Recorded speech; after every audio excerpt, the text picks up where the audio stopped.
श्री शिवाय नमस्तुभ्यम हर हर महादेव। अब सावन के महीने में सिर्फ 6 ही दिन शेष हैं, जो कि 14 से 19 अगस्त 2024 तक हैं। और इनमें आप गुरुजी पंडित प्रदीप मिश्रा जी के बताए कौन से उपाय कर सकते हैं, उन्हीं की जानकारी हम आपको इस वीडियो के माध्यम से देने वाले हैं। सभी उपाय बहुत विशेष हैं, उपयोगी हैं और इसका लाभ सभी को प्राप्त करना चाहिए, इसलिए आप वीडियो को अंत तक अवश्य देखें। आपको बता दें 14 अगस्त सावन का अंतिम बुधवार है। इस दिन आप इन उपायों को करके अधिक से अधिक लाभ प्राप्त कर सकते हैं। उपायों को शुरू करने से पहले सबसे पहले हम आपको बता दें, अभी हाल ही में पूर्ण हुई शिव महापुराण कथा में गुरुजी ने जानकारी दी थी कि शिवलिंग पर 5 प्रकार से जल अर्पित किया जाता है। अब कौन कौन से 5 प्रकार हैं जो कि गुरुजी ने बताए हैं, वह इस प्रकार है। गुरुजी ने कहा पहला तरीका शिवलिंग पर जल चढ़ाने का यह होता है कि आप जल लेकर गए और सीधे शिवलिंग के ऊपर जल चढ़ा दिया। यह पहला तरीका सभी लोग इस प्रकार से जल अर्पित करते हैं और अधिकतर आप देखे होंगे कि सब लोग इस प्रकार से जल अर्पित करते हुए आपको नजर भी आएंगे। दूसरा तरीका गुरुजी ने बताया कि आपको उत्तर मुखी होकर, मतलब आपका मुख उत्तर दिशा की ओर हो, इस प्रकार से आप शिवलिंग पर जल अर्पित करें और जल आप सिर्फ शिवलिंग के ऊपर अर्पित कर रहे हैं। इस प्रकार से भी आपने देखा होगा कई लोगों को जल अर्पित करते हुए। तो गुरुजी ने बताया इस प्रकार से अगर हम जल अर्पित कर रहे हैं तो यह जल हमें रोग मुक्ति प्रदान करता है। अगर आप किसी बड़ी बीमारी से ग्रसित हैं तो इस प्रकार से रोज शिवलिंग पे जल अर्पित करना शुरू कर दें। आपका मुख उत्तर दिशा की ओर हो, ऐसे में आपको सीधे शिवलिंग के ऊपर जल अर्पित करना है। थोड़ा सा जल कुंदकेश्वर महादेव का नाम लेते हुए प्राप्त करना है और उस जल का आपको आचमन करना है। बढ़ते हैं तीसरे प्रकार की ओर, जो कि गुरुजी ने बताया है। गुरुजी ने कहा माता अशोक सुंदरी के स्थान से जल चढ़ाते हुए पूरा जल अगर आप शिवलिंग के ऊपर अर्पित कर देते हैं तो यह आपको कार्य में सफलता प्रदान करने वाला होता है। मतलब आपने जल चढ़ाने की शुरुआत करी शिवलिंग में, जो माता अशोक सुंदरी का स्थान होता है वहां से, और पूरा जल आपने शिवलिंग के ऊपर अर्पित कर दिया। ऐसा आप एक कलश के साथ भी कर सकते हैं और दोनों कलश के साथ भी कर सकते हैं। मतलब 2 कलश से भी इस प्रकार से आप जल अर्पित कर सकते हैं। एक कलश से भी आप कर सकते हैं, हम आपको वीडियो के माध्यम से भी बता रहे हैं जैसा गुरुजी ने करने को कहा है। बस आपको शिवलिंग पे 2 स्थानों पे जल अर्पित करना होता है। इसके बाद चौथा तरीका जो है 5 जगह जल अर्पित करने वाला तरीका है, जिसकी शुरुआत आपको शिवलिंग में जो गणेश भगवान का स्थान होता है वहां से करना होता है। इसके बाद शरण कार्तिकेय भगवान के स्थान पर जल अर्पित करना होता है। इसके बाद शिवलिंग में जो माता अशोक सुंदरी का स्थान होता है वहां पे जल अर्पित करना होता है। इसके बाद शिवलिंग में जो माता पार्वती का हस्तकमल होता है, शिवलिंग का जो कटीय भाग होता है वहां पे जल अर्पित करना होता है। और अंत में पूरा जल आपको शिवलिंग के ऊपर अर्पित करना होता है। अगर आप 5 जगह जल अर्पित करने वाला जल अर्पित कर रहे हैं तो गुरुजी ने कहा इस प्रकार से जल मनोकामना पूर्ति के लिए अर्पित किया जाता है। अपनी किसी भी प्रकार की मनोकामना पूर्ति के लिए इस सावन में आप यह 5 प्रकार से जल अर्पित करने का जो गुरुजी ने तरीका बताया है उनमें से कोई तरीका आप अवश्य अपनाएं। 5वां और अंतिम जो गुरुजी ने बताया है तरीका वह इस प्रकार है। गुरुजी ने कहा जो ऊपर जलाधारी बंधी होती है, सबसे पहले आपने उसमें थोड़ा सा जल डाला। इसके बाद शिवलिंग में जो माता अशोक सुंदरी का स्थान होता है वहां पे आपने जल अर्पित किया और अंत में आपने पूरा जल शिवलिंग के ऊपर अर्पित कर दिया। इस प्रकार से अगर आप जल अर्पित करते हैं तो आप जिस कार्य के लिए निकल रहे हैं, जिस एग्जाम या इंटरव्यू के लिए निकल रहे हैं, उसमें आपको सफलता देखने को मिलती है। तो 5 तरीके काफी अच्छे थे। आप इन 5 तरीके से शिवलिंग में जल अर्पित करते हुए इस सावन का अधिक से अधिक लाभ प्राप्त कर सकते हैं। अब बढ़ते हैं उन उपायों की ओर जिसे आप 14 अगस्त सावन के आखिरी बुधवार के दिन करके अधिक से अधिक लाभ प्राप्त कर सकते हैं।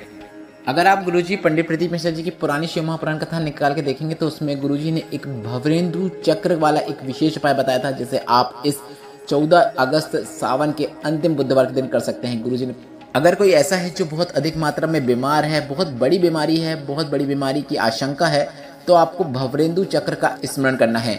अब यह उपाय आपको एक विशेष तरीके से करना है। आपको 1 लोटा जल लेना है और उस रोगी व्यक्ति से उस कलश का स्पर्श करवा लेना है। अगर वह स्वयं कर सकता है तो काफ़ी अच्छी बात है, अन्यथा उसका घर का कोई सदस्य उसके निमित्त भी यह उपाय कर सकता है। आपको उसके हाथ पे कलश देना है और उससे वापस ले लेना है और उसके निमित्त आप भी यह उपाय कर सकते हैं। काफ़ी सरल और आसान उपाय है, जैसे आप वीडियो में भी देखकर समझेंगे तो आपको आसानी से समझ में आ जाएगा।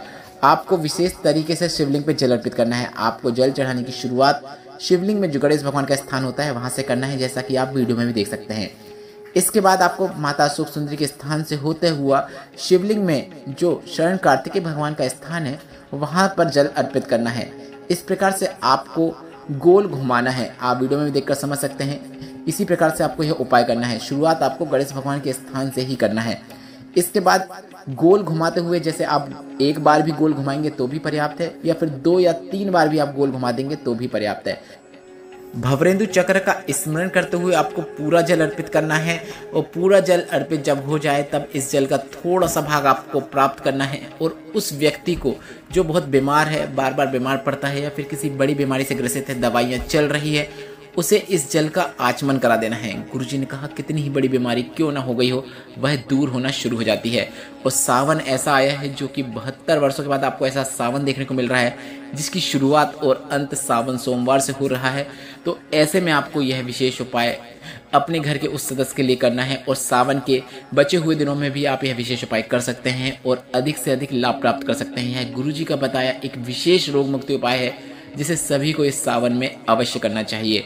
प्राप्त किए हुए जल का आचमन करते समय आप उनसे कुंदकेश्वर महादेव के नाम का स्मरण अवश्य करवाएं। बढ़ते हैं अंतिम उपाय की ओर।